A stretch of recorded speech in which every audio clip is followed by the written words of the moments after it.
This is Drew, and this is the Owl Once Was Lost podcast. Of course, we are the partner podcast for the Owl Once Was Lost Missing Persons phone tool for iOS and Android. If you have children, family, elderly parents, anybody at all that could just become lost for any reason whatsoever, this is a must-have. It's a free app that, God forbid, the worst ever happens, somebody goes missing or even abducted. I mean, these things happen, that you have something there that you can use immediately in real time to have people in your area searching way before, obviously you'd want to contact the police as well and do that first.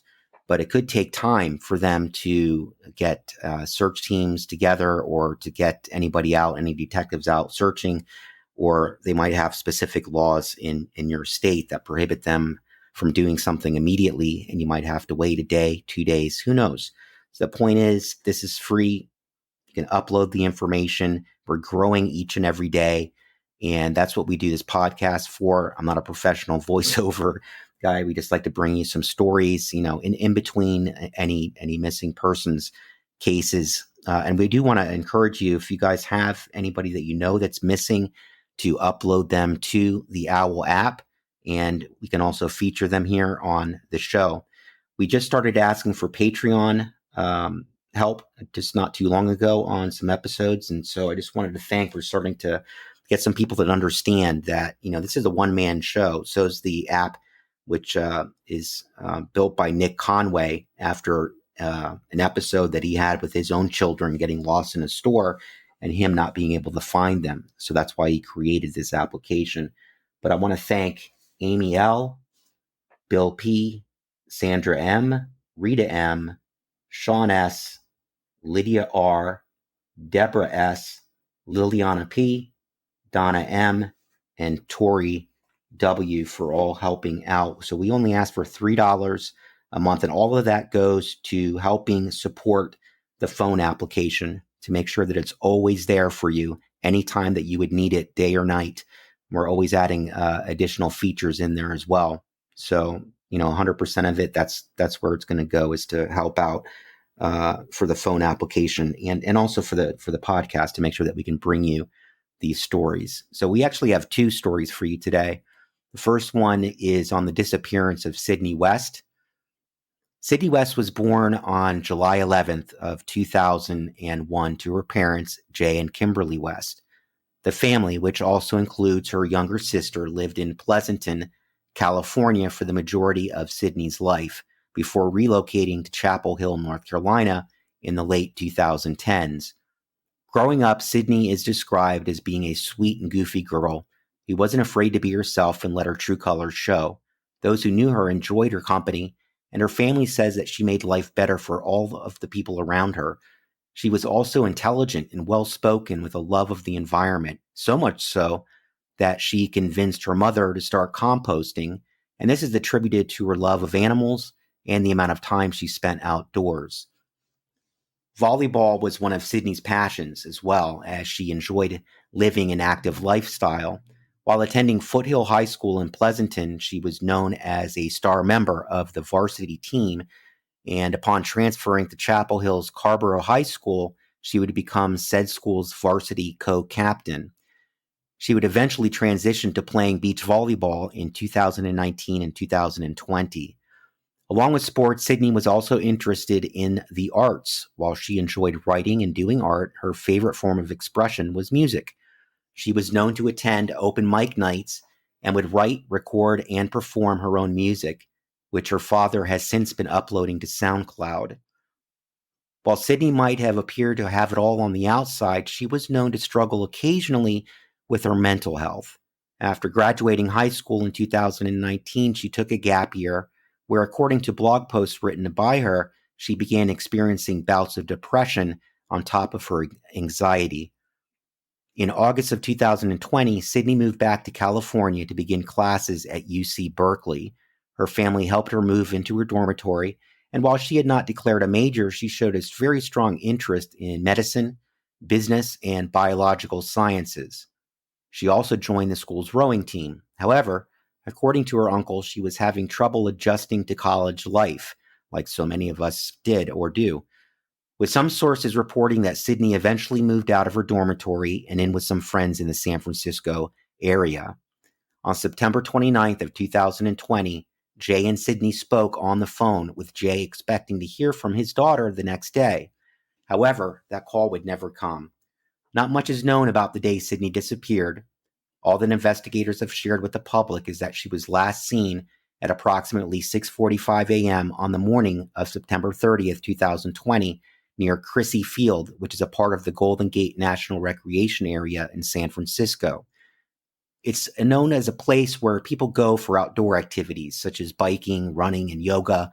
On the morning in question, it's said to have been an exceptionally foggy day outside. On October 2nd, 2020, 2 days after Sydney was last seen, a family member reported her missing to the San Francisco Police Department, who prepared a missing persons report. See, that's 2 days, guys. This is something, again, where, let's say you don't want to go to the police right away. You could at least post it to the app and have people in your area, looking around and searching when they're out. It really can't hurt. That's what makes this app so incredible and so simple to use. Since Sydney was reported missing, the San Francisco Police Department has been actively searching for her across the city and Bay Area. Her information has been entered into the National Crime Information Center database, and the case is being handled by the Missing Persons section of the Special Victims Unit. They have remained tight-lipped about the investigation and any potential leads they are following up on, other than to say that there is no evidence of foul play. They have publicly stated that they consider Sydney to be an at-risk missing person given her history of depression. In order to get the word out about Sydney's disappearance, her family set up a Facebook page and an Instagram account, which they regularly update.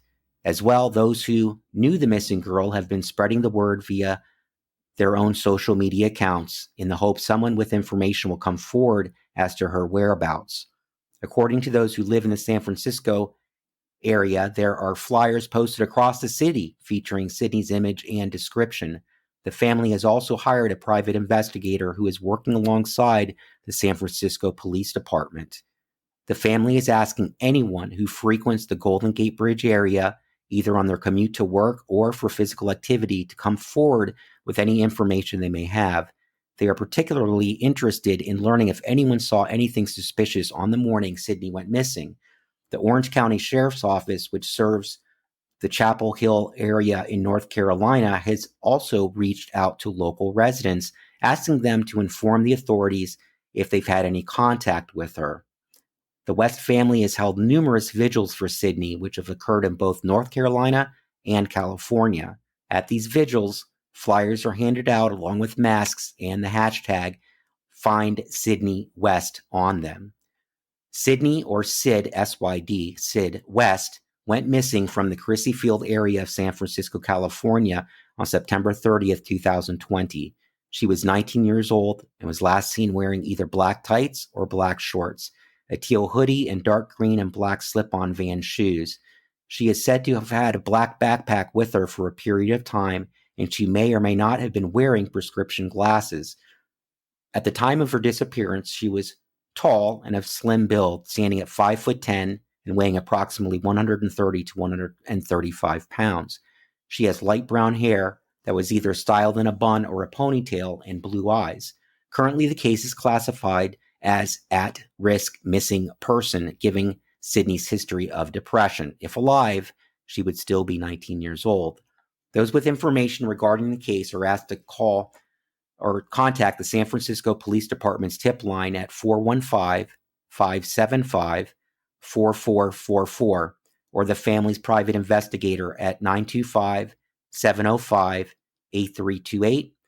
North Carolina residents are asked to contact the Orange County Sheriff's Office at 919-245-2909. And if anybody knows about this case or knows of them, of the family, and listens to this, please put her up on the OWL app, put the information up there.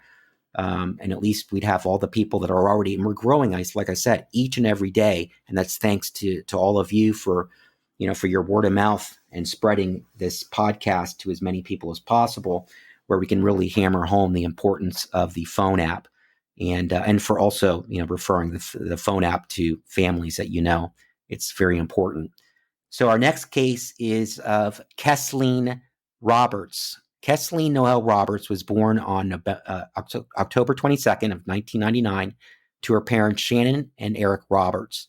The pair's only child, she was better known by her nickname of Butterfly and was the center of her parents' world. The family lived in Dalton, Georgia, where Eric ran his own trucking company, Eric Roberts Trucking. Growing up, Keeslyn is described as being a very good kid with a very big heart. And in her later years, she would get mixed up with what her father described as the wrong crowd, who introduced her to drugs. This resulted on her sometimes ending up on the wrong side of the law.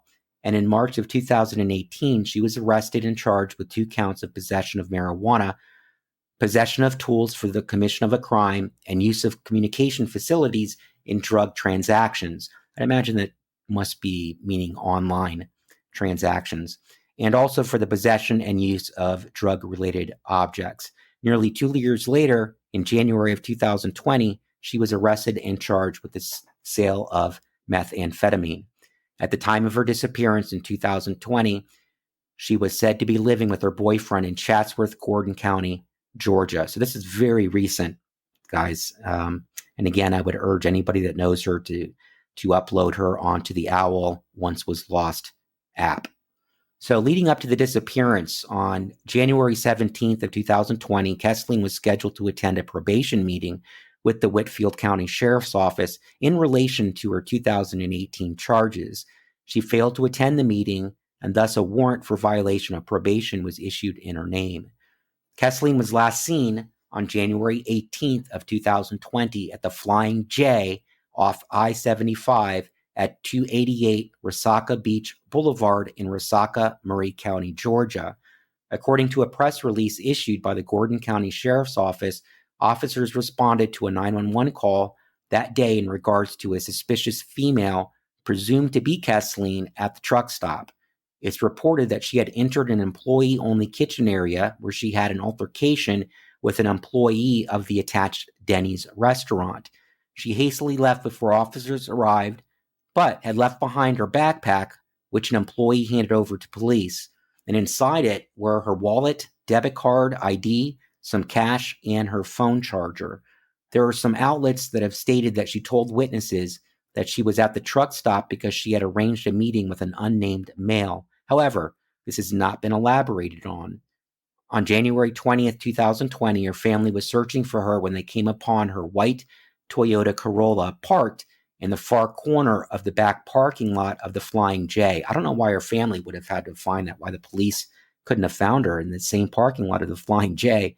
That doesn't make much sense. But anyways, they found the majority of her belongings still inside, including her purse, but could find no sign of her in the area. While Keeslyn was officially reported missing with the Murray County Sheriff's Office that day, investigators would not be made aware of the vehicle's discovery until a few days later on January 29th. Initially, the case was handled jointly by both the Murray and Gordon County Sheriff's Offices. As of October 2020, it has since been taken over by the Georgia Bureau of Investigation, according to the family. There was initially a rumor that Keeslyn had simply been staying with her boyfriend, as she was known to be living with him at the time. However, when spoken to by Eric, he revealed that he hadn't seen his girlfriend in a few days. Any phone calls to Keeslyn's cell phone go straight to voicemail. It's believed she had her phone in her possession, as it was not in her car nor in her backpack, but that it is either off or has run out of battery. 2 days before Keeslyn's disappearance on January 18th, another young person went missing from the same truck stop, 21-year-old Caleb Nathaniel Smith. After a few weeks of searching, Caleb's body was located in a marshy and wooded area in the northwestern part of Gordon County near Sugar Valley. An autopsy revealed there were no indications of any foul play, with the official cause of death being classified as an overdose. This sounds very similar to the very, very first case that we did on Jeffrey Vance. If anybody hasn't listened to those, it's a series of 3 episodes on Jeffrey Vance, who went missing in Oregon and was subsequently found deceased a couple of months later. While initially there was the belief that the two cases could be connected given the time frame and the location in which they happened, it was later determined that Keeslyn and Caleb were not known to each other. However, some believe they may have known the same people. Rallying around the Roberts family, the local community came together and helped launch a social media campaign to help raise awareness about the case. They also helped in organizing volunteer searches. One search, which involved four-wheelers and aerial drones, spanned approximately 100 acres around the area where Caleb's body had been found, while another was in a wooded area near the Flying J. As in March 2020, some of Keeslyn's clothes were found in a fern bush behind a dumpster in the parking lot. That's very strange. Anyways, Eric has tried to put up missing persons flyers in the truck stop, but was told he would not be able to. I don't get that either. There has also been controversy surrounding the lack of lighting and surveillance footage outside the building. In regards to this, a change.org petition was created by a user going by the name of Lord Farquaad to try and implement a change that would require the company to install security cameras overlooking the parking lot. Its aim is 5,000 digital signatures. Eric is currently offering a $10,000 cash reward, no questions asked, for information leading to his daughter's location. In order to better fund it, he set up a GoFundMe fundraiser, which has a goal of $20,000. It is currently accepting donations. Investigators have interviewed numerous people who Keeslyn was known to associate with, as well as the man she is said to have been meeting at the Flying J. No information regarding these interviews has been released. There have been numerous unconfirmed sightings of Keeslyn or a woman matching her description by truckers across the United States. These cities include South Bend, Indiana, Dallas, Texas, and Oklahoma City, Oklahoma. Eric has been very vocal about the case and consistently speaks to the public in order to help bring awareness to it. He stated that he has a very hard time believing Keeslyn would have disappeared on her own and feels there are people out there who knows what happened but aren't talking. Sounds that way to me too. And even though she had a warrant out for arrest, just leaving her bag with money, her cards, and everything in there just seems a little strange to me. Eric has also expressed concern regarding how the police, in particular the Murray County Sheriff's Office, have handled the investigation.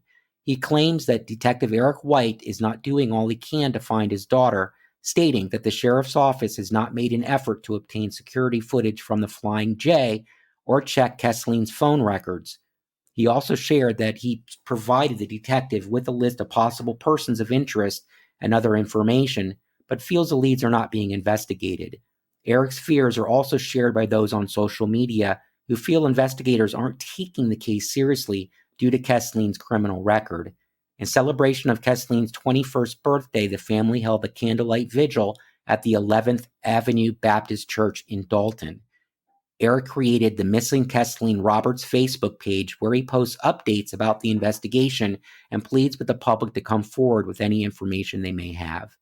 Keeslyn Noel Roberts was last seen at the Flying J truck stop off I-75 in Resaca, Murray County, Georgia on January 18th, 2020. She was 20 years old, and what she was last seen wearing is unknown at this time. At the time of her disappearance, she stood at 5'6" and weighed approximately 125 pounds. She has blonde hair and blue eyes and has a tattoo of a sea turtle on her lower right arm. Her ears are gauged and have holes which are large enough to be noticed with the spacers removed. So those are those really big earrings that sit inside the earlobes. Those would be pretty conspicuous. Currently, the case is classified as a missing persons investigation, and if alive, she would be 21 years old. Those with information regarding the case are asked to contact the Murray County Sheriff's Office at 706-695-4592 or the Gordon County Sheriff's Office at 706-629-1244. Tips can also be called into Eric Roberts directly at 706-226-0069. So that's going to finish it up for this week, guys. And again, please hit the 5 stars if you enjoy the stories that we bring for you. These are obviously all in real time as we get them. We're also backing the website that has the repository of information there and all of these different stories on missing persons, murders, and bank robberies, just about everything that you can, but it has very recent cases. So both of these should be up on the OWL app. If anybody knows, Keeslyn, please do this. If we don't see anybody upload these two cases here shortly, I'll probably upload them myself so that we have them on the app. So again, please refer this to all of your friends and family members, and we'll get with you next week for another story. Thanks, guys.